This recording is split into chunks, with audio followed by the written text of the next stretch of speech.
네, 오늘은 예수님께서 죽음의 권세를 이기시고 부활하신 정말 복된 부활절입니다. 온 인류의 역사를 정말 뒤바꾸어 놓으신 정말 위대한 날이죠. 우리 모든 인류가 정말 죽음에 이를 수밖에 없음에도 불구하고 예수 그리스도의 십자가의 죽음과 부활을 통해서 우리 영생의 소망으로 살아가게 된 것입니다. 이렇게 너무나도 이 역사적이고 위대한 날, 이 부활의 첫 목격자가 누구인가? 오늘 요한복음은 막달라 마리아라고 이렇게 소개를 하고 있습니다. 이 요한복음의 그 부활의 첫 사건, 이것에 대해서 막달라 마리아를 주목하고 있다고 하는 사실입니다. 오늘은 11절에서부터 18절까지 말씀을 우리가 함께 나누었지만은 이 부활이 본격적으로 시작되는 이 10장 1절에서부터 보게 되면은 정말 이 막달라 마리아가 모든 일들을 또한 보고하고 전하는 것을 우리는 알 수가 있습니다. 이 예수님께서 누이신 곳으로 가서 그것이 빈 무덤이다라고 하는 것을 발견한 것도 막달라 마리아예요. 또한 그 소식을 가지고 제자들에게 간 사람도 바로 막달라 마리아였습니다. 그 제자들과 함께 또 무덤가를 찾아오게 됩니다. 그래서 시신이 없어졌다라고 하는 것을 확인한 두 제자들이 돌아가고 난 다음에도 막달라 마리아는 그곳을 떠나지 않았습니다. 그래서 예수님을 만나면서 예수님께서 부활한 첫 목격자가 되었죠. 또한 그 소식을 다시 또 제자들에게 알려준 사람도 막달라 마리아라고 하는 사실입니다. 오늘 이 막달라 마리아의 그 증언하고 또한 증인이 된 모습을 보면서 참 놀라운 것은 무엇이냐면 그 유대 사회 당시에 이 여성과 또한 아이들은 증인이 될 수가 없다고 하는 것이죠. 그래서 법정에서도 그들이 증인의 자격을 가지지 못합니다. 그 이유는 무엇인가? 여러분께서 잘 아시겠지만 유대 사회에서 아이와 또한 그 여인은 사람 취급을 받지 못했습니다. 그래서 그들이 하는 그 증거 또한 내놓는 증거와 증언이라고 하는 것은 신빙성이 없다라고 이렇게 생각했다고 하는 사실이죠. 그럼에도 보게 되면은 정말 이러한 그 증인으로서 부족한 이 막달라 마리아임에도 불구하고 그를 이 복음서에서 증인으로 세웠다고 하는 것은 이 사실이 그가 목격했던 사실이 분명히 확실한 사실이다라고 하는 것을 우리에게 보여주고 있습니다. 저는 오늘 이 막달라 마리아가 이 첫 증인으로 기록되어 있는 것을 보아도 이러한 위험 부담을 느끼기까지 이렇게 기록했다고 하는 것을 보게 되면은 정말 객관적으로 봐도 이것이 사실이다라고 하는 것을 우리가 알 수 있다고 하는 것이죠. 참고적으로 말씀을 드리지만 우리가 민주주의가 발달했던 그 영국 같은 경우에도 1928년에 투표권이 주어졌고 또 이 미국 같은 경우에 여성의 참정권이 이 헌법에 이게 바뀌어서 또 들어갔던 것이 이제 1920년이라고 그렇게 기록되어 있습니다. 우리 한국 같은 경우에는 이제 독립국가로서 헌법이 제정된 것부터 됐기 때문에 한 1940년 정도가 되지 않을까라고 이렇게 추정할 수가 있습니다. 이런 부분에 있어서 정말 이 여성으로 증인을 내세운다고 하는 것, 그 당시에라고 하는 것은 얼마나 놀라운 사실인지 모릅니다. 자, 오늘 그런데 예수님께서 어떻게 이 여인에게 나타나셔서 이 부활의 첫 목격자가 되게 하신 것일까? 그것은 이 부활의 첫 목격자라고 하는 증인이라고 하는 이 축복이라고 하는 것은 어떤 신분고하에 막론하고 누가 더 예수님을 사모하고 더 예수님 가까이 가고 예수님을 마음에 모시고 살아가는가 하는 것에 달려 있다고 하는 것을 우리에게 말씀해 주고 있습니다. 오늘 본문에 나타난 막달라 마리아는 어떤 제자들보다도 어떤 사람보다도 예수님을 사랑하고 존경했던 여인이라고 하는 것을 우리가 알 수가 있습니다. 그러기에 그녀는 어느 누구보다도 이제 새벽 공기를 가르면서 예수님께서 계신 그 무덤가로 달려갔다고 하는 것이죠. 완상이 아직도 잠에 깨어나지 않는 이런 시간이었습니다. 요한복음 20장 1절을 보게 되면 막달라 마리아의 무덤을 찾아가는 시간을 이렇게 기록하고 있는데요. 안식 후 첫날 일찍이 아직 어둘 때라고 이렇게 성경은 말씀하고 있습니다. 아직도 어둘 때입니다. 그것이 부활의 사건의 시작이라고 하는 것을 말씀해 주고 있습니다. 우리가 힘들고 어려운, 막막하고 우리의 인생이 깜깜하여서 어두운 그 짙은 고난 가운데에 있을 때에 그때부터 우리의 부활의 소망이 시작된다고 하는 것이죠. 그녀의 부활의 아침, 그 어두운 데서부터 시작합니다. 그녀는 밤새 잠을 설쳤을 것입니다. 미명을 기다리며, 그러나 동투기도 기다리지 못해서 어두웠을 때에 그 동산으로 달려갑니다. 예수님께서 묻힌 동산으로 달려가고 있습니다.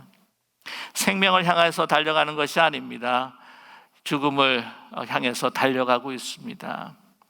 예수님께서 살아계실 때에도 그렇게 사랑하고 존경했지만 예수님이 죽은 후에도 예수님을 잊지 못하고 따르기를 원하는, 그 곁을 가까이 지키려고 원하는 이 여인의 사랑과 또한 섬김의 열정을 우리는 발견할 수가 있습니다.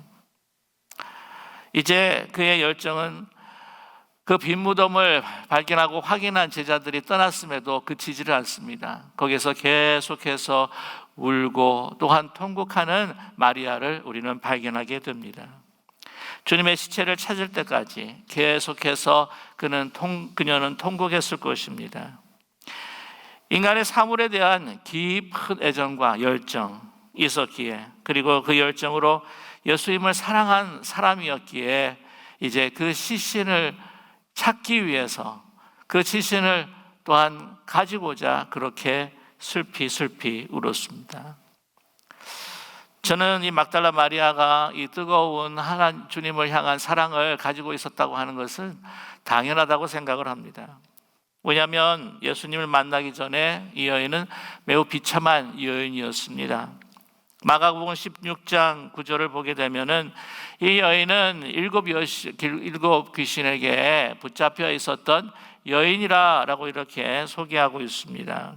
일곱 귀신이다라고 하는 것은 이제 일곱 귀신이라고 하는 그 개수를 이야기할 수도 있겠지만, 그러나 7이라고 하는 숫자는 완전 숫자로서 완전히 귀신에게 붙들렸던 사람이라고 하는 것을 우리에게 말씀하고 있습니다.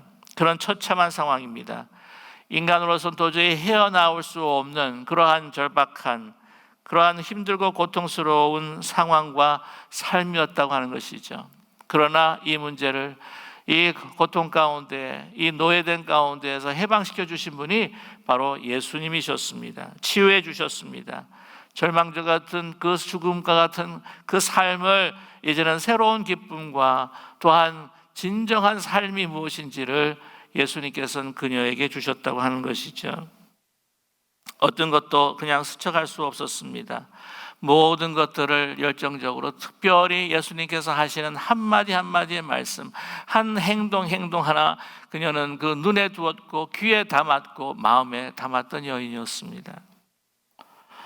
주님을 너무나 열정적으로 사랑했기에 오늘 보게 되면 미명의 어두움도, 밤길의 그 위험도, 무덤의 두려움도, 그녀의 그 슬픔, 통곡하는 그 울음을 결코 막을 수 없었다고 하는 것이죠. 주님의 죽음까지, 시신까지 사랑했던 그 사랑과 그 열정. 그러기에 당연히도 막달라 마리아가 예수님께서 부활하신 것을 첫 번째 목격하던 증인이 되지 않았겠습니까? 이런 열정적인 애통하는 이에게 하나님은 그냥 내버려 두시지 않으시는 분입니다. 예수님께서도 분명히 말씀하셨습니다. 마태복음 5장 4절에 애통하는 자는 복이 있나니 저희가 위로를 받을 것이며 라고 말씀하셨습니다. 막달라 마리아가 통곡하고 우는 가운데에 다시 한번 예수님께서 누우셨던 그 무덤가를 구부려 보았습니다. 그런데 호련히 갑자기 거기에 두 천사가 앉아 있었다고 하는 것이죠. 이것은 바로 하나님께서 보내주신 천사요, 그녀를 위로하고자 하시는 천사였을 것입니다. 애통하는, 슬퍼하는 막달라 마리아에게 천사들이 위로로 나타납니다. 오늘 말씀 12절에 보면 흰 옷 입은 두 천사가 예수의 시체 뉘었던 곳에 하나는 머리편에 하나는 발편에 앉았더라 라고 이렇게 기록하고 있습니다. 한 천사가 아닙니다. 두 천사입니다. 예수님이 누웠던 그곳에 한 곳에는 머리맡에 한 곳에는 그 발끝에 양쪽에 앉아 있습니다. 여러분, 이 모습을 보면서 어떤 말씀과 어떤 그 사건들을 우리가 상상할 수가 있을까요? 여기서 봤을 때에 이 두 천사가 양쪽에 앉아 있는 것, 저는 이 모습을 보면서 하나님의 법궤를 떠올릴 수가 있었습니다. 하나님의 그 법궤, 맨 그 뚜껑은 바로 시온소라고 하는 것이죠. 그 자비의 자리입니다. 그곳에 1년마다 대제사장이 이스라엘 백성들의 모든 죄를 사해 달라고 하는 그러한 제물의 피를 붓는 곳이 바로 그 시온자 시온소가 아닙니까? 그 양쪽에 끝에 그룹이 서로 팔을 그 날개를 갖다가 붙이면서 있는 모습이 바로 그 법궤의 모습입니다. 오늘 이 두 천사는 그 이름이 정확하게 나와 있지 않지만 그 법궤 위에 그것을 날개로 싸고 있었던 그 그룹이라고 하는 두 천사가 아닐까, 저는 그렇게 믿고 있습니다. 예수님의 부활하신 그 모습을 먼저 보기 전에 예수님께서 완전하게 이루신 정말 하나님의 그 법궤 위에 시온소와 같이 모든 인류의 죄를 그의 어린 양 피로 속죄하신 그 귀한 사건을 오늘 두 천사들을 보여주시면서 마리아에게 나타내셨다고 하는 것이죠. 얼마나 놀라운 축복입니까?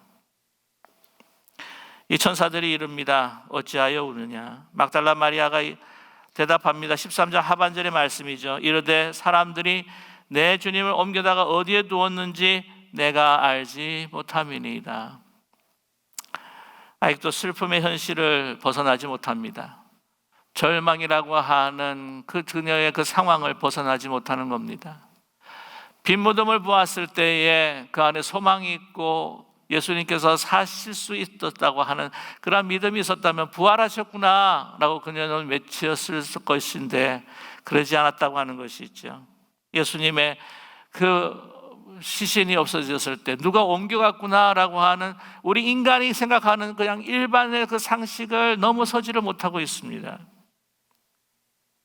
어쩔 줄 모르는 마리아, 사랑과 그 그리움으로 그 눈물로 계속해서 주님의 그 시신을 찾고 있습니다. 그러는 가운데에 아마 인기척이 일어났던 것 같아요. 뒤에 누군가 오셨는가, 누가 있는가 하는 생각에 뒤를 돌아섭니다. 뒤를 돌아섰는데 거기에 한 사람이 있었던 것이죠. 오늘 성경을 말씀하고 있습니다. 예수인 줄 알지 못했다. 아니, 그렇게 가까이 모시고 섬겼던 그 예수님을 보았는데도 예수인지를 알지 못했다고 하는 것이죠. 뭔가 얼굴에 변형이 있었을까요? 아니, 어떤 변화가 있었기에? 다른 변화보다 이제 그녀가 가지고 있는 그 슬픔과 절망의 그 마음으로 인하여서 예수님으로 확인하지 못하고 또한 발견하지 못한다고 하는 것이죠. 묻습니다. 왜 이렇게 우느냐? 그랬을 때에 똑같은 천사에게 하는 비슷한 말을 합니다. 당신이 옮겼거든 동산지기로 착각을 했다고 하는 것이죠. 당신께서 만약에 옮기시고 어디 두셨다고 한다면 저에게 알려주십시오. 당신이 옮겨갔거든 어디 두었는지 내게 이뤄주십시오. 그러면 제가 가져가겠습니다. 예수님의 부활하신 모습을 보면서도 이렇게 이야기한다고 하는 것이죠. 마리아가 그렇게도 사랑한 예수님, 왜 알아보지 못했을까? 그것은 다름 아니라 그녀가 가지고 있는 그 마음의 슬픔이었습니다. 절망이었습니다. 그리고 예수님께서는 사셨다고 하는 그 생각을 도무지 하지 못했다고 하는 것이죠. 그냥 시신 찾기에 몰두해 있습니다. 죽음마저도 너무나 슬픈데 시신마저도 사라져 버렸으니 더 깊은 그 슬픔으로 내려가 버린 이 막달라 마리아, 그 생각에 꽉 차여 있기에, 슬픔으로 차여 있기에 부활하신 주님을 발견하지 못합니다. 여러분, 이것이 막달라 마리아에게만 일어난 사건일까요? 그렇지 않습니다. 누가복음에 보게 되면 엠마오로 가는 두 제자, 옆에서 예수님께서 동행하고 계세요. 그럼에도 불구하고 이 두 제자는 이 부활하신 예수님을 알아보지를 못합니다. 뿐만이 아닙니다. 요한복음 21장 4절에 보게 되면은 갈릴리 바닷가로 다시 돌아간 그 제자들 예수님께서는 찾아가셔요.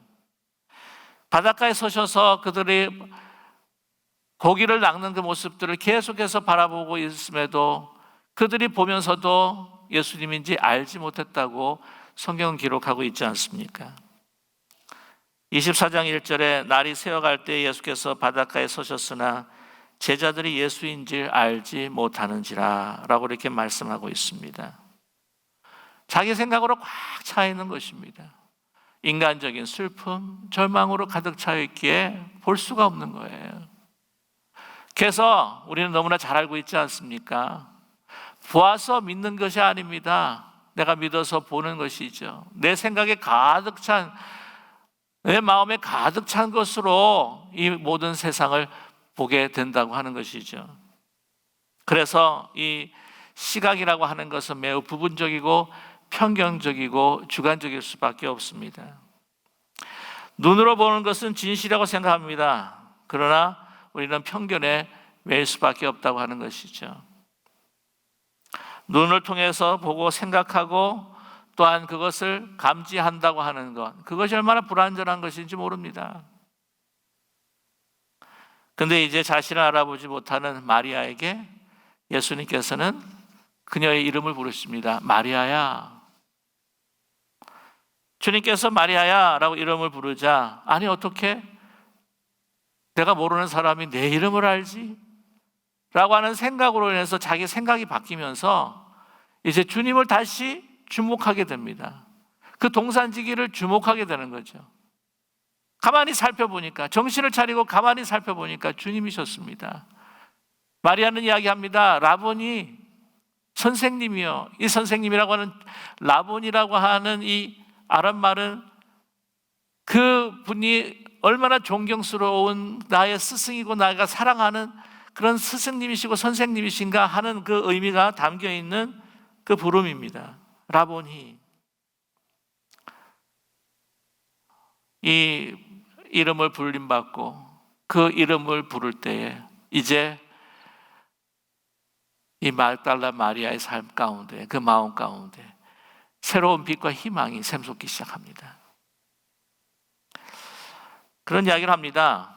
시각 정보와 청각 정보에 관해서 이제 연구하시는 분들이 꽤 있어요. 그래서 흔히 던지는 질문이 있습니다. 만일 이제 시각과 청각 중에서 하나만 선택을 한다면 어떤 것을 선택하시겠습니까? 요즘에는 너무나도 이 영상으로 보는 것들이 많아서 우리가 이제 시각을 더 원합니다 하시는 분들이 많을 것 같아요. 그러나 이 청각이라고 하는 것이 굉장히 중요하다고 합니다. 여러분이 너무나 잘 아시는 삼중고로 고통을 받으셨던 헬렌 켈러 여사, 헬렌 켈러 박사.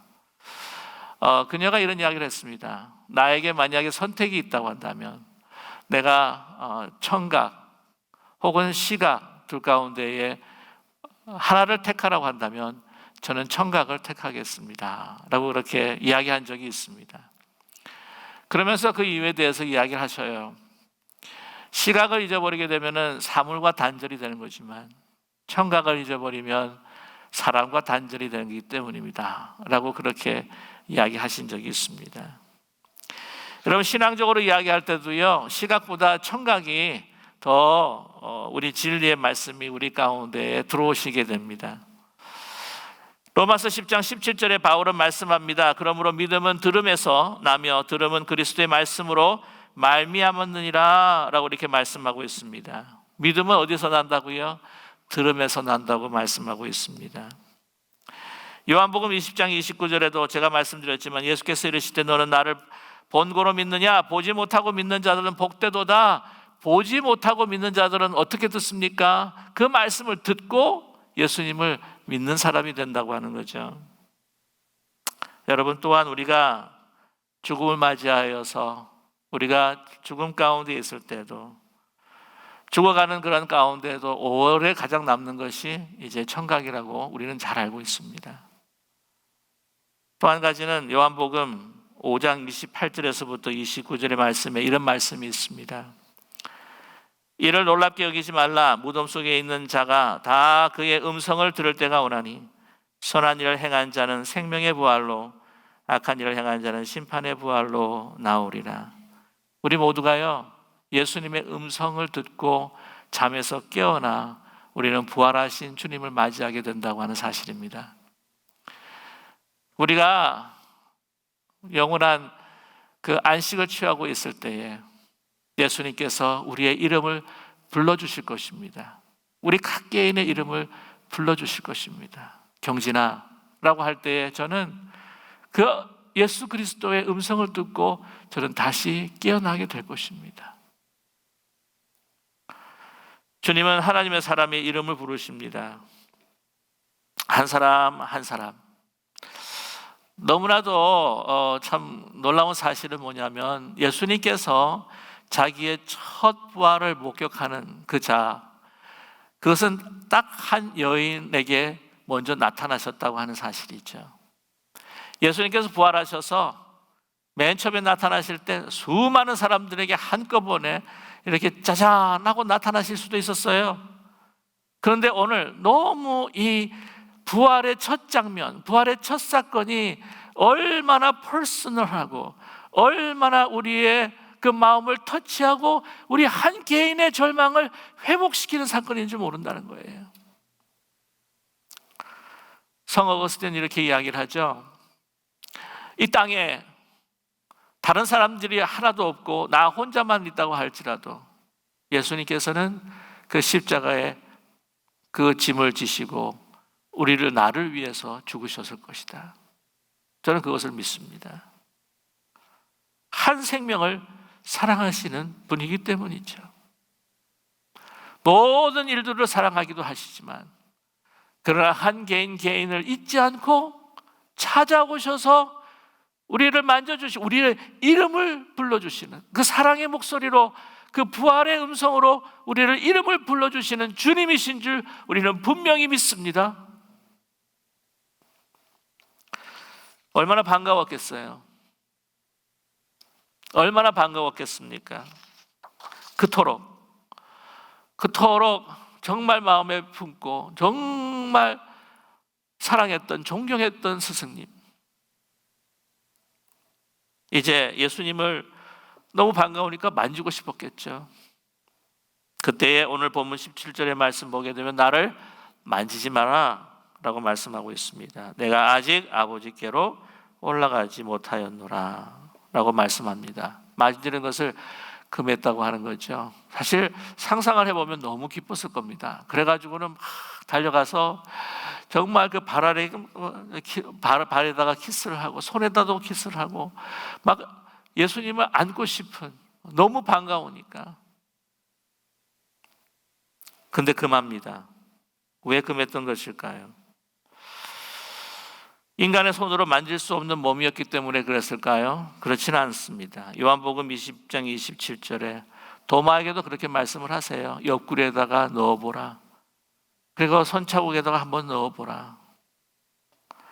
누가복음 24장 38절에도 부활하신 예수님께서 이 제자들이 영으로 착각을 하니까 그들이 나는 몸을 가지고 있는 존재라고 하는 것을 보이시기 위해서 같이 식사까지도 하셨습니다. 무슨 의미일까요? 내 몸에 손을 대지 마라. 이 영어로 보게 되면은 이 do not cling onto me라고 이렇게 말해요. cling, 딱 붙는 거 있죠. 왜? 소위 막 집착할 정도로 그냥 놓고 안 놔주는 겁니다. 어떤 마음이었을까요? 저는 막달라 마리아가 이 무덤을 찾아오면서 그 달려오는 길에 그런 생각을 했을 겁니다. 만약에 예루살렘 입성하시는 예수님을 내가 막았더라면, 그 감난원에 그 기도하러 올라가실 때 내가 붙들고 안 됩니다, 가면 죽습니다, 조금이라도 말렸었으면, 나와 함께 제자들이 말렸으면은 이렇게 죽음을, 비참한 죽음을 당하지 않았을 텐데 라고 하는 생각을 가졌겠죠. 그런 안타까운 마음인데 예수님께서 살아나신 모습을 보면서 붙듭니다. 이제 더 이상 다른 데 가지 마십시오. 주님을 존경하고 사랑하는 여러 무리들이 있는데 그들과 함께 같이 우리가 SM파처럼 공동체 생활을 하든지, 그곳에서 정말 우리가 공동체를 이루어, 그래서 우리가 하나님께서 주시는, 주님을 통해서 주시는 그 기쁨과 그 만족들을 우리가 누릴 수 있으면 좋겠습니다. 이제는 더 이상 다른 데 가지 마십시오. 우리를 떠나지 마십시오. 저를 떠나지 마십시오. 인간적인 사실 욕심이었겠죠. 오늘 막달라 마리아뿐만이 아닙니다. 막달라 마리아는 여인이었기 때문에 그때 당시 남자들처럼 정치적인 어떤 야욕이나 그런 것들이 별로 없었어요. 근데 제자들도요, 예수님께서 부활하시고 난 다음에 예수님을 붙잡고 클링하는 그런 때가 있었습니다. 어떤 때였나요? 사도행전 1장 6절에 이제 예수님께서 이제 승천을 하시려고 마음을 갖고 계시는데 그들이 모여서 묻습니다. 주께서 이스라엘을 회복하는 때가 바로 이때입니까?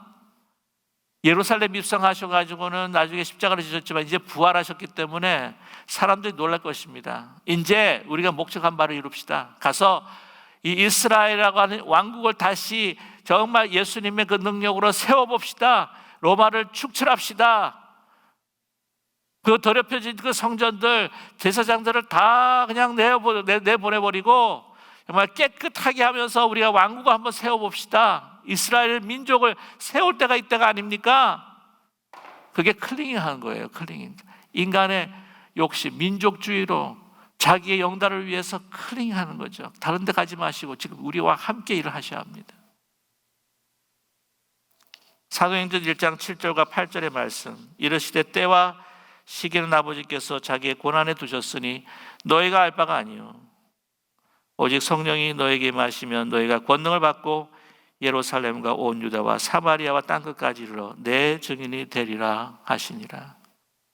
마리아야, 나는 너만을 위한, 내 민족을 위한, 내가 따르는 사람들만을 위한, 내 제자들만을 위한 나는 예수가 아니다. 이제는 떠나서, 너희들을 떠나서 모든 민족과 열방을 구원을 위한 바로 예수 그리스도라고 하는 것을 잊지 말아라.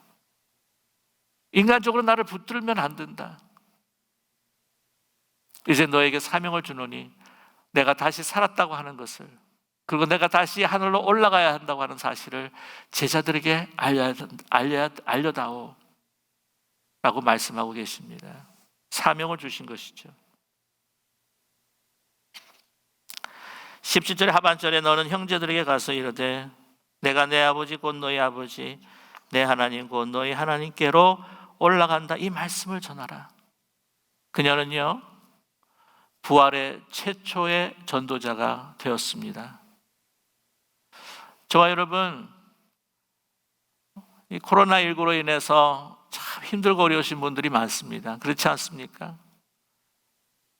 이 말씀을 함께 나누고 영상을 통해서 예배를 들으시는 분 가운데에 막달라 마리아가 그 새벽 공기를 가리면서 아직도 미명이 뜨지 않는 그 어두운 가운데 같은 그러한 삶을 우리가 살아가고 있지 않습니까?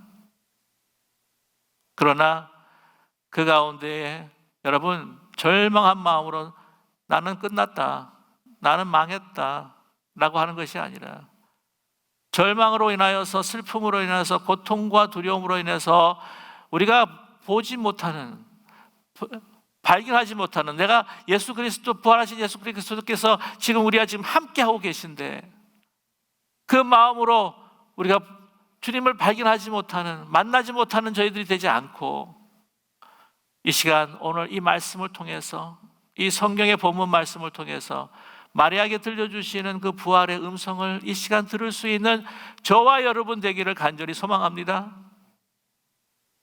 또한 이 시간 부활하신 주님을 만나서 우리에게 새로운 사명과 새로운 희망과 새로운 일들을 허락하여 주시는 하나님의 뜻을 발견하는 우리 모두가 되기를 간절히 원합니다. 오늘 이 동산은 예수님께서 십자가에 달리셨던 그 골고다에 있는 한 동산이라고 그렇게 기록하고 있습니다.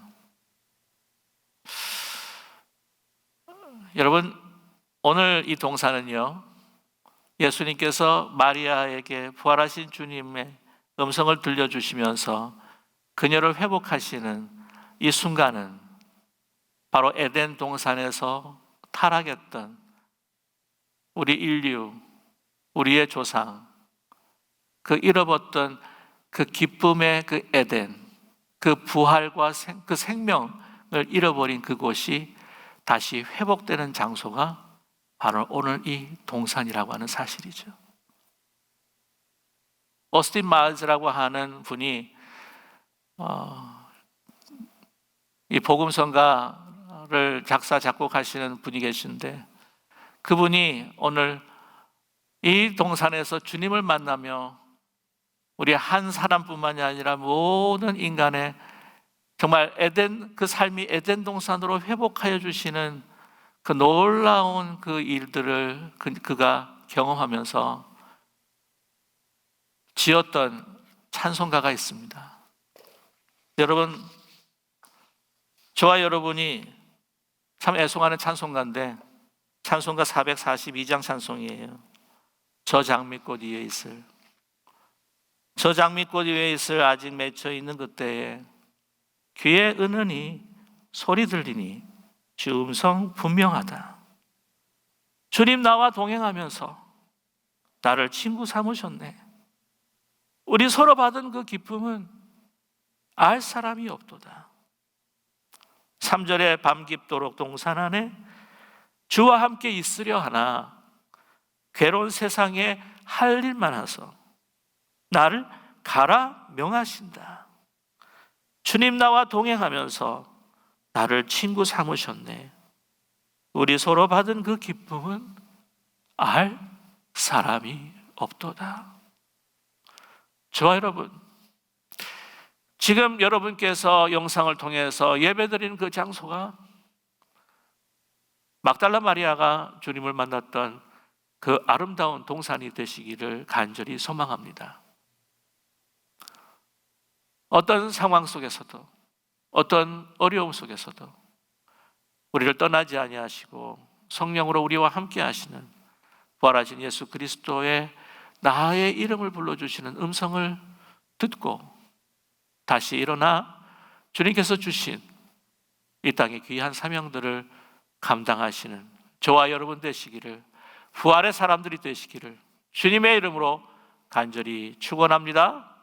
기도하겠습니다. 사랑의 하나님 아버지, 부활은 어둠이라고 하는 절망에서부터 시작되는 하나님의 놀라운 역전적인 역사라고 하는 것을 잊지 않는 저희들 되게 도와주시옵소서. 슬픔과 고통이 가득 찼던 그 동산이 바로 부활하신 예수님을 만나는 동산, 에덴에서 하나님과 단절되었던, 생명을 잃어버렸던 그 동산이 회복되는 그러한 아름다운 동산이라고 하는 것을 잊지 않는 저희들 되게 도와주시옵소서. 이 시간 어떤 어려움, 고난과 시련, 힘든 상황 가운데 있다고 할지라도 우리가 슬퍼하며 눈물을 흘리는 막달라 마리처럼 가슴을 치는 상황에서도 마리아라, 마리아야 라고 불러주신 그 주님이 우리의 이름을 불러주시며 우리를 만나기를 원하신다고 하는 사실을 잊지 않는 저희들 되게 도와주시옵소서.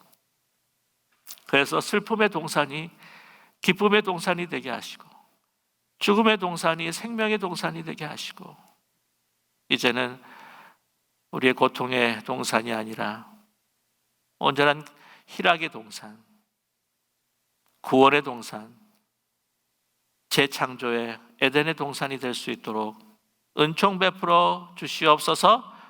예수님의 이름으로 기도드립니다. 아멘.